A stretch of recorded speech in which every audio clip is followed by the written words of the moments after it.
Hello, welcome to my YouTube channel Raitha Mitra. ನಾನು ಮಹೇಶ್. ಇದು ಗಿಡ ನಂಬರ್ 42. ಈ ಗಿಡದ ಪರಿಸ್ಥಿತಿ ಹೇಗಿದೆ ಅಂತ ತೋರಿಸ್ತೀನಿ.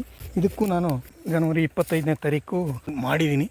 ನೋಡಿರಿ, ಈ ರೀತಿ ಇದೆ ಈ ಗಿಡ.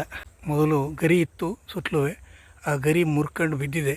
1ನೇ ತಾರೀಕು ಜನವರಿ 15ನೇ ತಾರೀಕು ಜನವರಿಲೋ ನಾನು ಮಾಡಿರೋದು ಇದು ಟ್ರೀಟ್ಮೆಂಟು. ನೋಡಿರಿ, ಇದು ಈ ರೀತಿ ಎಲ್ಲೋ ಒಂದು ಸಣ್ಣ ಸುಳಿ ಹೊರಗಡೆ ಬಂದಿದೆ. ಉಳಿಕೆದೆಲ್ಲ ಬೀಳ್ತಾ ಇದೆ. ಮತ್ತು ಇನ್ನೊಂದು ಇದ್ರದ್ದು ವಿಶೇಷ ಏನು ಅಂದರೆ, ಹಸಿರು ಗರಿ ಆ ಲೆವೆಲಲ್ಲೇ ಕಟ್ಟಾಗಿ ಹೋಗಿದೆ. ಕಟ್ಟಾಗಿ ಬಿದ್ದು ಹೋಗ್ಬಿಟ್ಟಿದೆ, ಜಾಗ ಮಾಡ್ಕೊಂಡಿದೆ ಅದು. ಆ ಸುಳಿ ಅದು ಬರುತ್ತಾ ನೋಡೋಣ. ನೋಡಿರಿ, ಇಲ್ಲಿ ಗರಿ ಈ ಕಡೆಯಿಂದ ಕಾಣುತ್ತೆ ಯಾವ ಮಟ್ಟದಲ್ಲಿ ಅದು ಕಟ್ಟಾಗಿದೆ ಅಂತೇಳಿ ಕ್ಲೀನಾಗಿ ಗೊತ್ತಾಗುತ್ತೆ. ನೋಡಿರಿ, ಇದೆ ಈ ಕಡೆಯಿಂದ ಆ ಸುಳಿ ಕಾಣಲ್ಲ, ಮುಚ್ಕೊಂಡು ಹೋಗಿದೆ. ಇದೇ ರೀತಿ ಸುತ್ತಲೂ ಗರಿಗಳಿದ್ವು, ಅದು ಆ ಮಟ್ಟದಲ್ಲಿ ಕಟ್ಟಾಗಿ ಈಗ ಲೂಸಾಗಿ ಬೀಳೋ ಮಟ್ಟದಲ್ಲಿದೆ. ಬಿದ್ದ ಮೇಲೆ ಇನ್ನೂ ಚೆನ್ನಾಗಿ ಕಾಣುತ್ತೆ.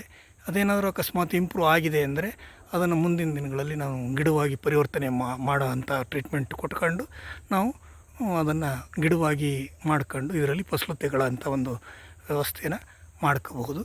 ಬಂದರೂ ಬರ್ಬೋದು, ಬರದಿದ್ದರೂ ಇರಬಹುದು, ಅದನ್ನು ಹೇಳೋಕ್ಕೆ ಬರೋಲ್ಲ. ಆದರೆ ಗಿಡ ಆದರೆ ಅದರಲ್ಲಿ ನಾನು ಫಸಲು ತೆಗೆಯೋದಕ್ಕೆ ನನಗೆ ಸಾಧ್ಯ ಇದೆ. ಮಳೆ ಗಾಳಿಯಿಂದ ಉಳ್ಕೊಂಡ್ರೆ ನಾನು ಫಸಲು ತೆಕ್ಕೋಬೋದು. ಯಾಕೆಂದರೆ ಎಷ್ಟೋ ಗಿಡಗಳು ನಮ್ಮ ತೋಟದೊಳಗೆ ಈ ರೀತಿದು ಅಂದರೆ ಈ ರೀತಿ ಇದಕ್ಕಿಂತ ಆ ಮಟ್ಟದಲ್ಲಿ ಹೊಡೆತ ತಿಂದು ಮತ್ತೆ ಮೇಲೆದ್ದಿರೋದು ಡೊಂಕಾಗಿ ಬಂದು ನನ್ನ ಫಸಲು ತೆಗಿತಾ ಇರೋವಂಥದ್ದಿದೆ. ಇದು ಡೊಂಕ ಆಗಿಲ್ಲ, ನೆಟ್ಟಿಗೆ ಇದೆ. ಆದ್ದರಿಂದ ನೆಟ್ಟಿಗೆ ಬರೋದ್ರಿಂದ ಗಿಡ ಏನು ಅಂತ ಹೊಡೆತ ತಿನ್ನಲ್ಲ, ಸ್ಟ್ರೈಟಾಗೇ ಹೋಗುತ್ತೆ. ಬರುತ್ತೆ ಅಂತ ಅಂದ್ಕೊಂಡಿದ್ದೀನಿ. ನೋಡೋಣ, ಈ ರೀತಿ ಇದೆ ನೋಡಿ. Thank you.